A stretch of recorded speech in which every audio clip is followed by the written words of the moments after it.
आगे बढ़ते हैं। अगली खबर महाराष्ट्र से है। अमरावती में महिला अस्पताल के स्पेशल न्यूबॉर्न केयर यूनिट में वेंटिलेटर में धमाके के कारण भीषण आग लग गई। ये धमाका अस्पताल की तीसरी मंजिल पर सुबह करीब 3:30 बजे हुआ। आग में गंभीर रूप से जलने और धुएं के कारण दम घुटने से 3 नवजात शिशुओं की दर्दनाक मौत हो गई। महाराष्ट्र के राजस्व मंत्री एवं अमरावती के पालक मंत्री चंद्रशेखर बावनकुले ने कहा है कि उन्होंने घटना की विस्तृत जांच के आदेश दिए हैं। उन्होंने घायलों को सभी आवश्यक चिकित्सीय सहायता उपलब्ध कराए जाने का भी आश्वासन दिया है।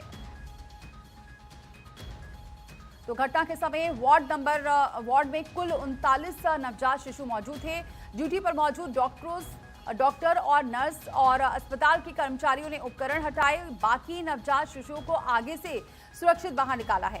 गंभीर रूप से प्रभावित 6 नवजात शिशुओं को तुरंत इमरजेंसी इलाज के लिए पास के सुपर स्पेशलिटी हॉस्पिटल में एडमिट कराया।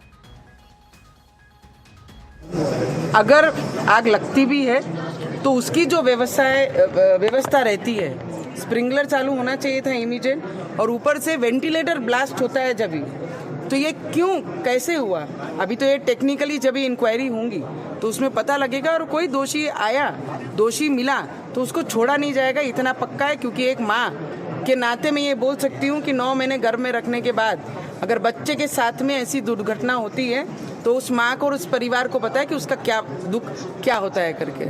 मुआवजा तो जो मिलेगा सरकार से हम बोलेंगे मुआवजा देने के लिए, पर जो जान गई है उसका सौदा कोई नहीं कर सकता।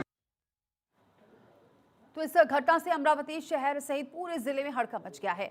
आग लगने के बाद अन्य बच्चों को तत्काल बाहर निकाला गया, जबकि 6 नवजात शिशुओं का अमरावती के सुपर स्पेशलिटी अस्पताल में इलाज जारी है।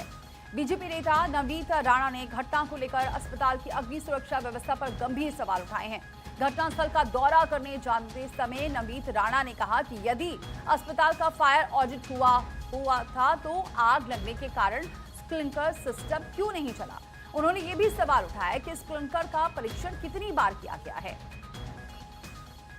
और डिस्ट्रिक्ट मजिस्ट्रेट ने क्या कहा है, सुनवाते हैं आप। सूचना प्राप्त हुई कि जो हमारा डफरीन हॉस्पिटल है, उसका जो NICU है, उसमें आग की दुर्घटना वहाँ पे हुई है।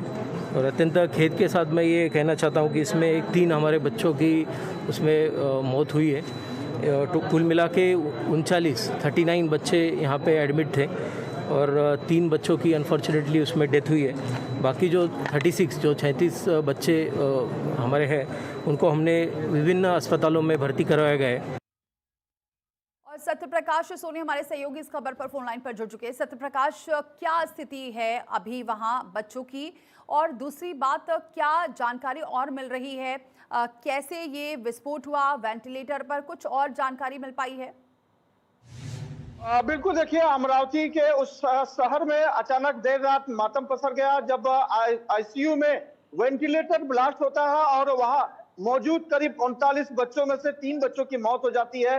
6 बच्चे गंभीर घायल हो जाते हैं जो NICU के दूसरे वार्ड में शिफ्ट किए गए हैं। और इस पूरे विषय को लेकर जिला कलेक्टर की तरफ से जानकारी दी गई है कि इस पूरे मामले में लगातार जांच की जा रही है और लगातार इस बात का भी अंदेशा देखा जा रहा है कि जो ऑडिट की जा रही थी कि हॉस्पिटल की वो हुई थी या नहीं। हालांकि जिला कलेक्टर की तरफ से कहा गया कि हर साल ऑडिट होती है और इस साल भी ये ऑडिट हुई थी जिसमें यह घटना हुई है। लिहाजा सबसे बड़ा सवाल कि 3 साल पहले ही बनाई गई इस बिल्डिंग में अचानक जो है वेंटिलेटर ब्लास्ट होता है और इस तरह की घटना होती है। और वेंटिलेटर तब जब नया वेंटिलेटर काम करने के लिए लगाया जाता है। तो ठीक है सत्यप्रकाश, आप बने हमारे साथ। अनिरुद्ध उगले हमारे सहयोगी इस वक्त जुड़ चुके हैं मौके से। अनिरुद्ध, क्या और जानकारी मिल रही है, क्या वजह निकलकर सामने आ रही है, और फिलहाल जो बच्चे हैं उनकी हालत कैसी है? देखा जाए तो अमरावती के जो महिला अस्पताल में जो ये पूरा मामला जो हुआ है वो सामने आया है, जिसको लेकर जो है 3 बच्चों की मौत हुई है और 6 बच्चे जो है पूरी तरह से घायल हुए हुए, जिसको प्राइवेट हॉस्पिटल और अमरावती के जो है PDMC हॉस्पिटल, जहाँ की सुपर हॉस्पिटल, बाकी अन्य हॉस्पिटल में ये जो 6 बच्चे हैं